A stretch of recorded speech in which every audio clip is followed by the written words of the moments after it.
Buenos días, tardes o noches con todos los presentes. Mi nombre es Alex Ramos y les voy a presentar sobre las funciones hash y colisiones.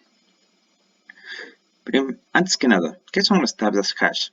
Estas son una estructura de datos que asocia llaves o claves con valores.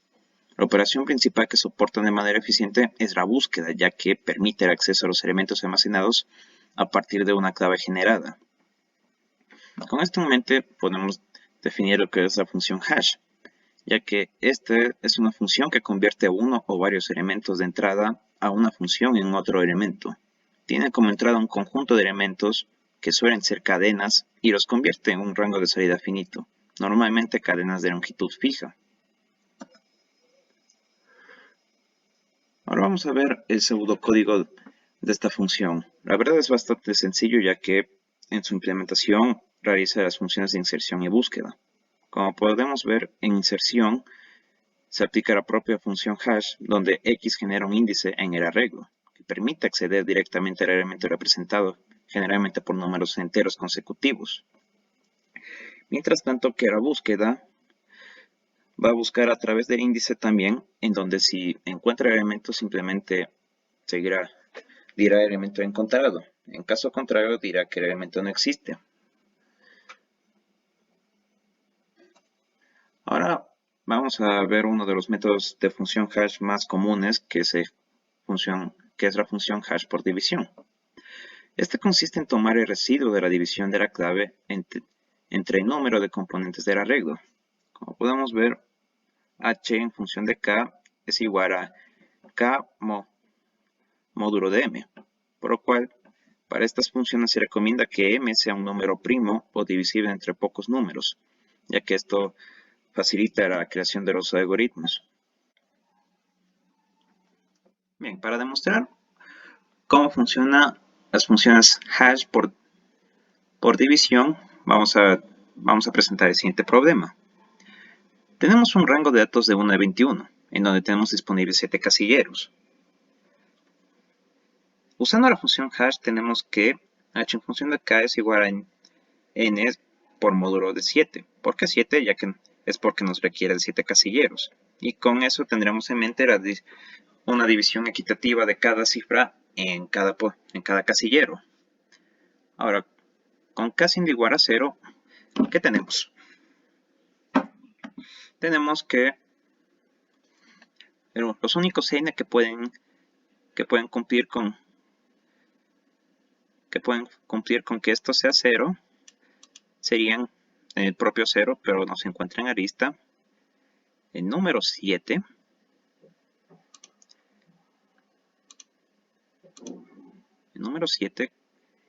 entra con la descripción de esto.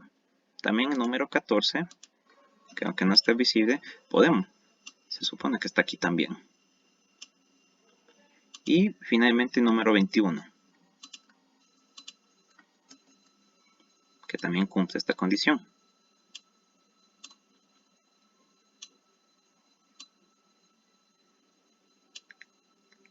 Por lo cual, el primer casillero se va a llenar con 7, 14 y 21. Y listo. Así se llenaría el primer casillero. Y esto se hace con el resto de casilleros. Ahora con que h en función de k sea igual a 1, los únicos n que nos pueden dar esa cifra sería 1, 8 y 15. Y sería así sucesivamente. En el caso de 2, h de k igual a 2, tendríamos que los únicos n que nos dan esta cifra sería 2, 9 y 16. Y prácticamente así va bajando cada cifra. Con 3 tenemos que, con h de k igual a 3, tenemos que los n que nos dan, los únicos n que nos pueden dar, según el rango de datos, sería 3, 10 y 17. Pero con h en función de k igual a 4, tenemos los n que funcionan aquí sería 4 mismo, 11 y 18. Ahora con h en función de k igual a 5, las cifras serían 5, 12 y 19. Y finalmente con h en función de k igual a 6, tenemos que los n correspondientes serían 6, 13 y 20. Y así se llenaría toda la tabla. Como vemos, hace una distribución equitativa y pareja de todos los datos respecto a los casilleros.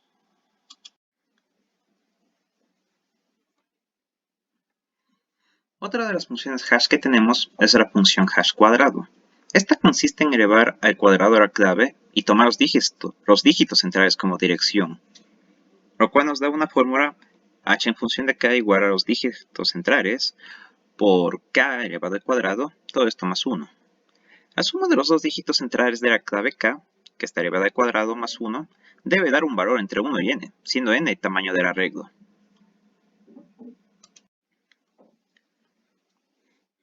Para ejemplificar la función hash al cuadrado, tenemos el siguiente caso. Tenemos un n igual a 100, donde n es el tamaño del arreglo. Y luego tenemos dos claves, k1, que es igual a 7259, y k2, que es igual a 9359. Por lo cual, estas claves requieren designación en el arreglo. Usando la fórmula, tendríamos que elevar estas cifras al cuadrado. Por lo cual, con eso en mente, tenemos que k1 al cuadrado equivaldría a, esta cifra es un poco grande, 52.693.081. Y hacemos lo mismo para la siguiente clave. Cada segunda clave elevado al cuadrado equivale a 87.590.881. Listo. Ahora, ¿cómo aplicamos esto? Lo que queremos es saber son los dígitos centrales. Por lo cual, considerando todo esto, los dígitos centrales de esta cifra, dígitos centrales de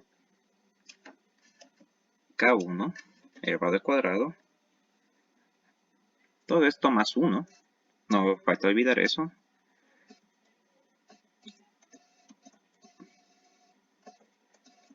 sería, como podemos ver, se considera solo los centrales.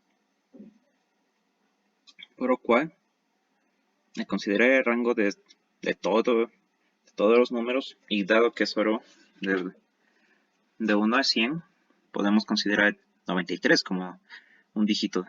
Consideramos el 93 como dígito central, por lo cual 93 más 1 nos daría 94, lo cual cumple, ya que se encuentra de rango del 1 a 100.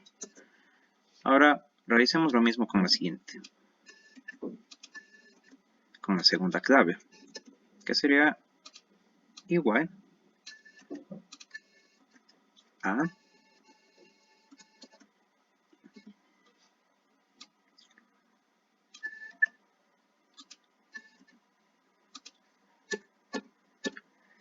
aquí se hace la misma consideración, y dado que es casi el mismo, que son cifras que rondan el millón, no hay mucha variación realmente. Por lo cual, aquí consideramos el dígito central, que en este caso es 90. Considerando más 1, tendríamos que el h en función de k2 es 91. Por lo cual, estas dos cifras cumplen, ya que se encuentran en el rango de 1 a 100. Por lo cual, se aplica correctamente la función hash al cuadrado.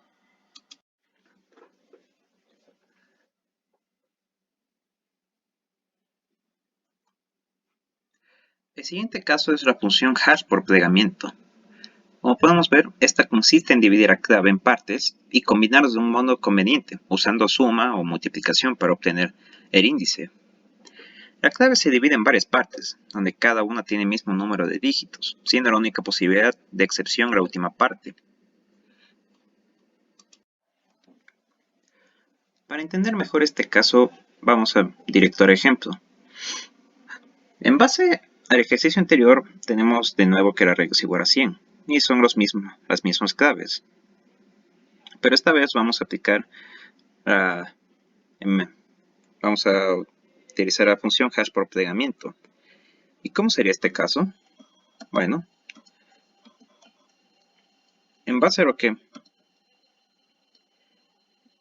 primer K, que es 7259, podemos realizar lo siguiente, ya que lo podemos acomodar a nuestra conveniencia, por lo cual vamos a realizar una suma entre los dos primeros y las dos últimas cifras, y podemos tener esta suma,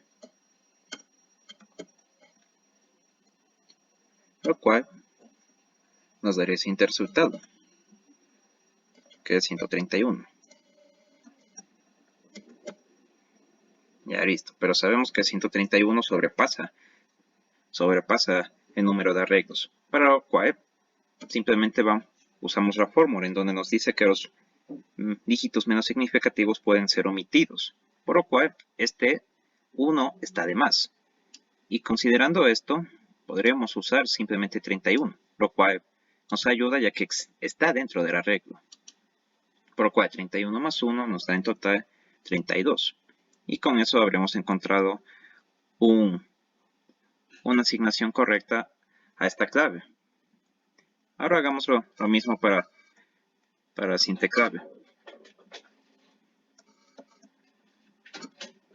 en donde realizamos lo mismo, que es la suma de los dos primeros dígitos con la suma de los dos últimos, lo cual nos da en total 152 más 1. Y aquí realizamos lo mismo, consideramos los dígitos menos significativos y los podemos omitir, como por ejemplo aquí simplemente consideramos el 52 y le sumamos con el 1, lo cual nos da 53. Y de la suma de las partes se toman solamente dos dígitos, porque los índices del arreglo varían de 1 a 100. Y con esto quedaría demostrado la función hash por plegamiento. Y finalmente tenemos la función hash por truncamiento. En esta se toma algunos dígitos de la clave y se forma con ellos la dirección. Como podemos ver en la fórmula, tenemos que simplemente en función de acá son dígitos escogidos más 1. La elección de los dígitos es arbitraria. Es un método bastante sencillo, pero ofrece una menor uniformidad en la distribución de claves.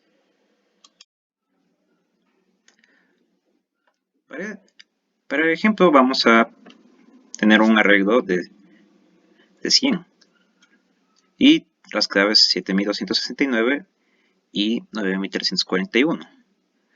Para realizar la correcta asignación usamos la fórmula por truncamiento, en donde h en función de k es igual a simplemente los dígitos que quiero de esta función, y por deseo del propio usuario se puede escoger arbitrariamente cualquier número. En este caso vamos a escoger el primero y el último para realizar esto, en donde podemos escoger este número siendo 7979 y sumarlo con el 1, lo cual nos daría un total de 80. Y listo, así sería la asignación de claves. Para el siguiente h haremos el mismo paso.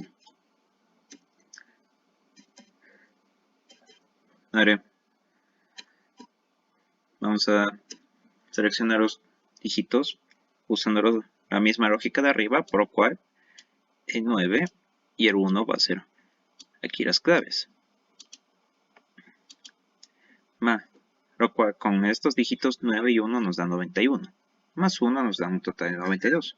Y como vemos, todo esto es válido, ya que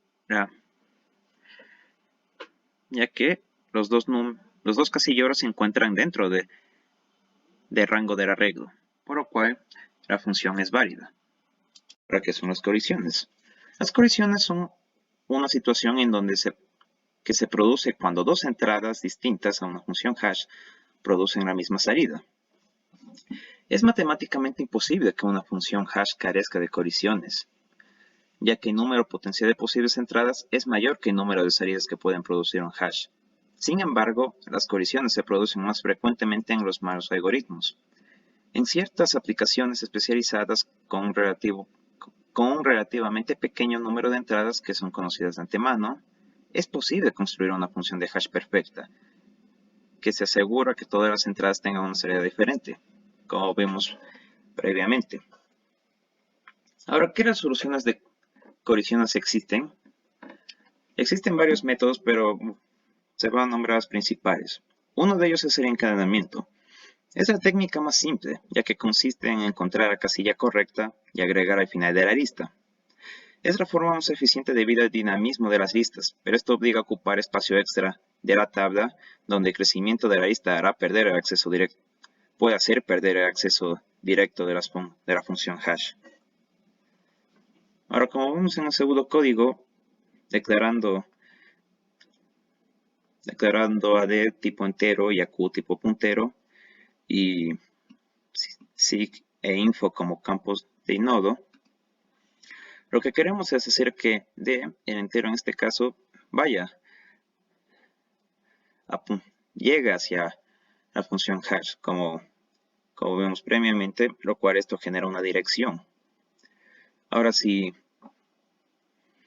el vector de campo D del entero no es diferente a vacío,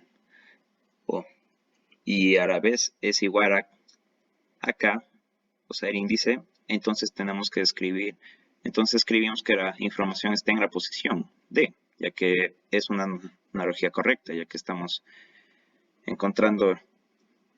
aquí encontrando la posición acorde al índice establecido en la función hash. Ahora, cuando esto no ocurre, lo que hacemos es que se intenta llegar al puntero a través de vector D y con los campos de nodo, lo cual lo que hacemos aquí es apuntar a la lista y buscar a través de ella. Por lo cual, mientras este puntero sea diferente a vacío y la información respecto al nodo sea diferente acá, lo que hacemos es seguir de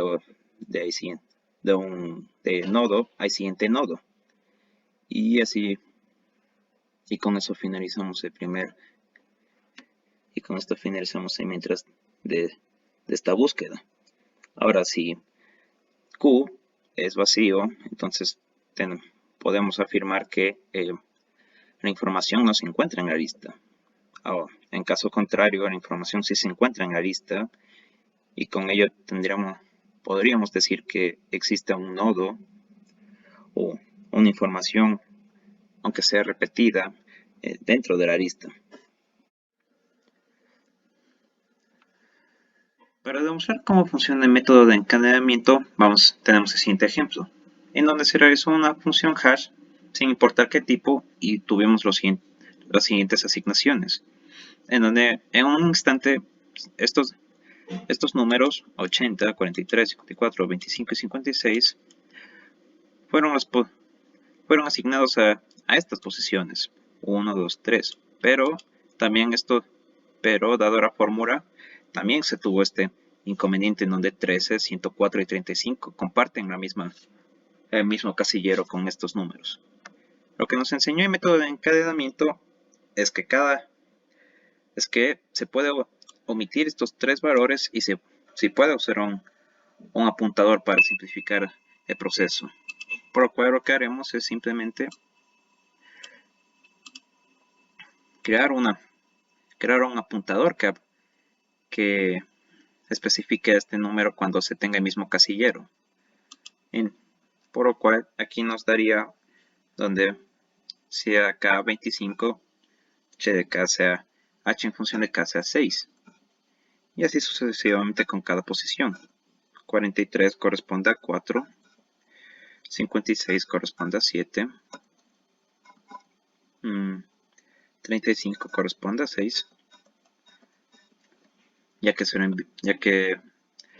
el valor repetido se lo envía al final, Y también tenemos que 54 corresponde a 5, donde no existen valores repetidos.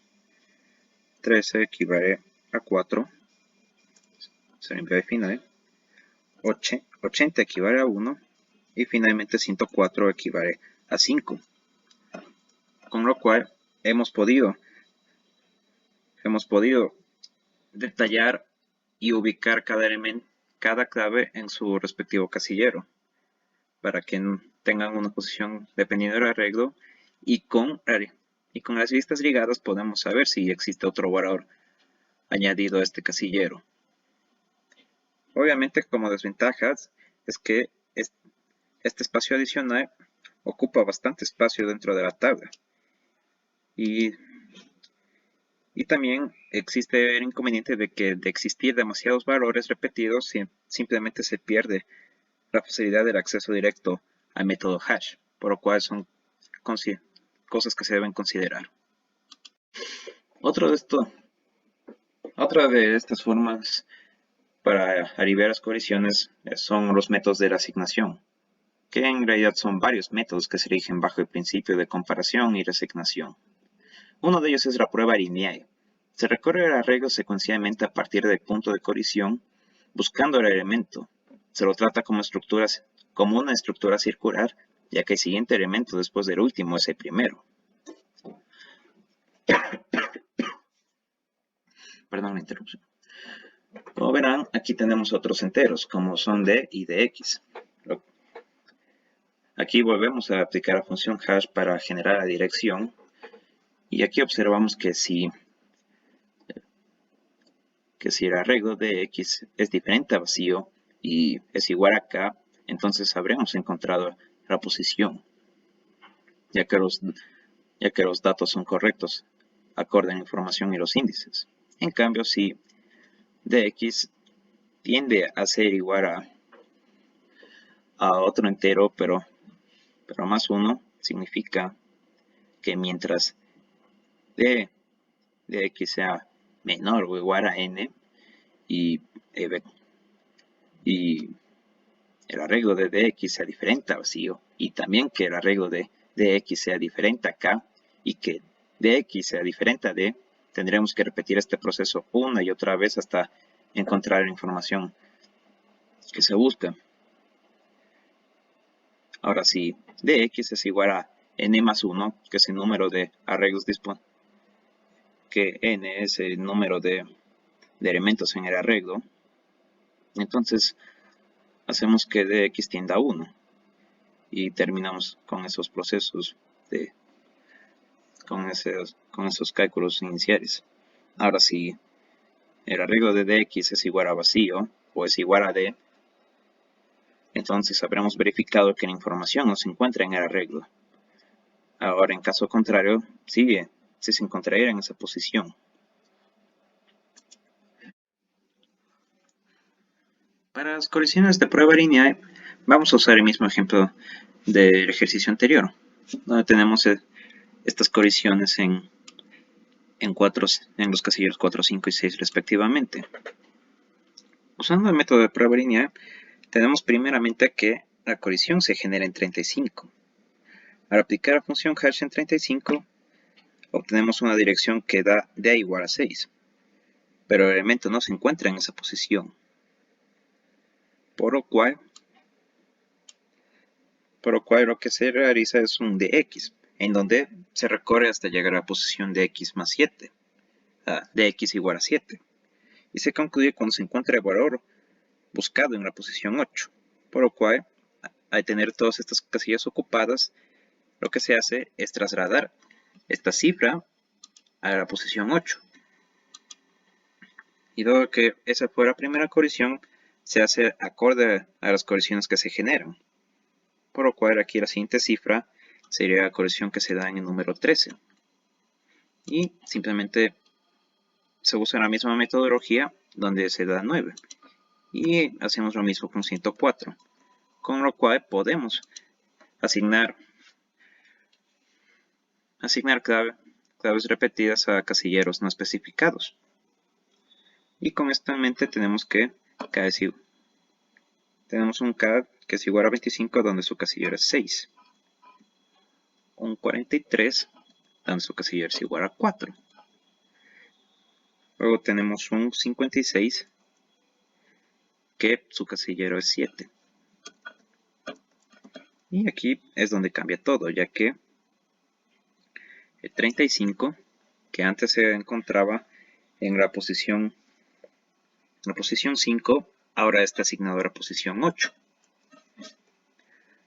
La posición 54, que antes estaba en la posición 5, ahora se encuentra en la... perdón, me equivoqué. La 54 sigue en la posición 5. Y luego tenemos que 13 ahora se encuentra en la posición 9. 80 pertenece a la posición 1, eso no ha cambiado. Y que 104 ahora pertenece a la posición 10. Con lo cual, ahora podemos asignar claves en espacios en donde no existía la metodología. Esto puede presentar inconvenientes con cifras largas. Otro de estos métodos es la doble dirección hash. Al detectarse la colisión, se genera otra dirección aplicando la misma función hash a la dirección previamente obtenida. Se detiene cuando el elemento es hallado o la posición está vacía. Como podemos ver, el pseudocódigo es bastante parecido, sino que aquí es bastante parecido al anterior, sino que aquí tiene la novedad de que en vez de seguir buscando en la siguiente posición, se pone a sacar prácticamente una arista aparte en donde se pueda, en donde ese valor sí exista sin perjudicar a la lista inicial, porque como vemos se genera un H' y se repite este proceso hasta que se acabe la lista. Para la resolución de colisiones mediante doble hasheo tenemos el siguiente caso. Como podemos observar, se ha hecho una función hash en donde se ha obtenido los siguientes casilleros, pero se puede apreciar que existe una repetición de casilleros que en otras palabras existen dos números para el mismo casillero, por lo cual en estos casos lo que nos dice doble hasheo es que apliquemos varias veces el mismo hash, lo cual generará diferentes direcciones y se lo realizará las veces que sea necesaria hasta lograr el valor deseado. En los primeros tres números no es necesario, ya que la asignación es correcta. No existe ninguna colisión hasta el cuarto, en donde existe una colisión con 6. En nuestra función hash se la vuelve a aplicar y aquí dependerá de la fórmula, pero para este ejercicio diremos que nos sale 8. Luego el siguiente no presenta colisión y aquí sí presenta otra colisión, por lo cual se vuelve a aplicar y nos dará un 6. Y luego en 1 no existe conflicto y para cas igual a 104 tenemos otra colisión, por lo cual aquí nos dará el resultado de doble hasheo un 7. Como podremos observar, ya está asignado un casillero al número 35, por lo cual ya no se requiere hacer más hasheos. Pero en el caso de 3 y 104 se debe volver a aplicar, ya que existe conflicto. Aún sigue existiendo conflictos, ya que en esos casilleros están localizados otros números. Para el caso de 13, al aplicar otra vez este hasheo, nos dará de resultado 8. En cambio, en 104 nos dará el resultado 9. Y como se puede observar, ya existe una asignación. Ahora existe un casillero para 104, pero se presentó otra colisión, ya que 8 ya está asignado a 35. Por lo cual, al existir este tipo de colisiones, se vuelve otra vez a hacer el hasheo, en donde esta vez ya nos da un número diferente, siendo 10, y por fin asignándole un casillero a este número. Aunque en el caso de que se haya repetido, tendríamos que seguir aplicando el hasheo hasta que nos dé un casillero disponible. Ahora estas resoluciones de colisiones son bastante efectivas, suelen ser bastante efectivas ante los valores repetidos en una función, pero presentan varias ventajas y desventajas. Un ejemplo, bueno, en las funciones hash encadenadas se presentan las mismas desventajas que las listas enlazadas. Las pequeñas cantidades de información almacenadas generan un gasto extra reflejado en una caché pobre de rendimiento. En la prueba lineal se ofrece un mejor rendimiento de caché, pero es más propenso al aglomeramiento, mientras que en el doble hash tiene un pobre rendimiento en caché, pero elimina el problema del aglomeramiento al generar más listas. Y con todos estos conceptos iremos a la implementación. Muy bien, ahora que estamos en NetBeans vamos a detallar cómo se realiza la implementación de la función hash. Como podemos ver, se crea variables para detallar, para especificar las variables de tipo entero. Se crea una función que define la función hash, en donde vemos que prácticamente se usó la definición de función hash por división, en donde existe un módulo y la cifra a la cual se usa esta misma. Luego vamos al primer método, que es insertar hash, donde a través de enteros determinamos como 0 equivale a vacío, 1 eliminado y 2 ocupado. Y también aplicamos un booleano para determinar si esto es cierto o no, cuando existe la conjetura entre estos. Un ejemplo es que la función hash generada si está vacía o está eliminada, simplemente sigue el siguiente dato, y determinado si estos cumplen con los requisitos o no, nos aparecerá si el elemento fue insertado con éxito o si la tabla simplemente rebasa el tamaño de las dimensiones especificadas. Luego, el siguiente método es la búsqueda de hash. Dado que la propia función ayuda a buscar fácilmente, simplemente detallamos si el valor es acorde al índice, por lo cual simplemente se detalla sus pasos. Mientras que en la eliminación de hash, de la misma forma, se busca el valor a eliminar mediante el índice generado por la función hash. Ahora, si nos vamos a la clase main, en donde se genera la ventana en donde se crea los arreglos, veremos que simplemente se vuelve a detallar lo que debe hacer, crear la nueva función hash, y con edu simplemente damos opciones en la ventana de respuestas. Se crea un menú principal y a través del número 1 se puede insertar, con 2 buscar, con 3 eliminar y con 4 salir de programa. Y simplemente especificamos por caso qué debe hacer y qué puede imprimir para ayudar al usuario final a ejecutar el programa. Y simplemente se detalla un poco más sobre la salida de programa. Ahora voy a mostrar la ejecución del programa. Como se puede observar, nos pide de entrada que ingresemos el tamaño de la tabla. En este caso, digitaré 5. Luego se va a crear un menú en donde a través de la digitación vamos a escoger qué queremos hacer con el arreglo que actualmente se encuentra vacío. Aquí nos pide ingresar en el primer arreglo a la función, por lo cual se pondrá un número de 59. Y nos verifica que el elemento fue insertado con éxito.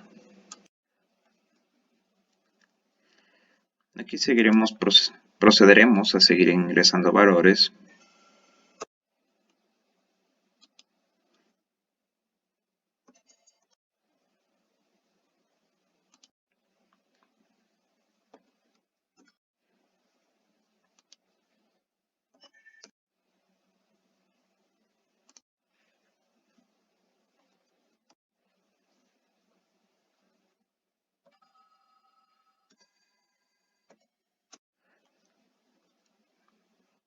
Aquí nos daremos cuenta que se ha llenado el número de casilleros disponibles, así que nos asomará el mensaje de tabla llena.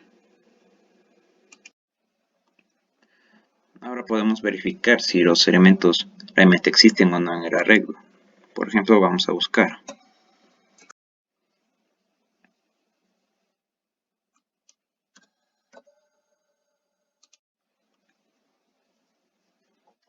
Vemos que en el arreglo no existe el número 63.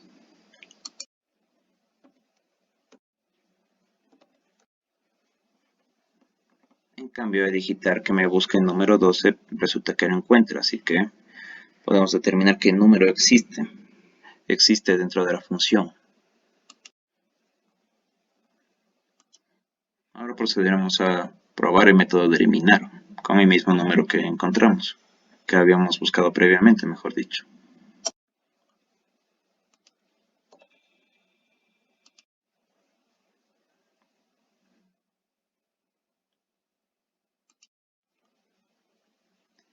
Y, y con ese número eliminado podemos demostrar que la función hash funciona en este programa.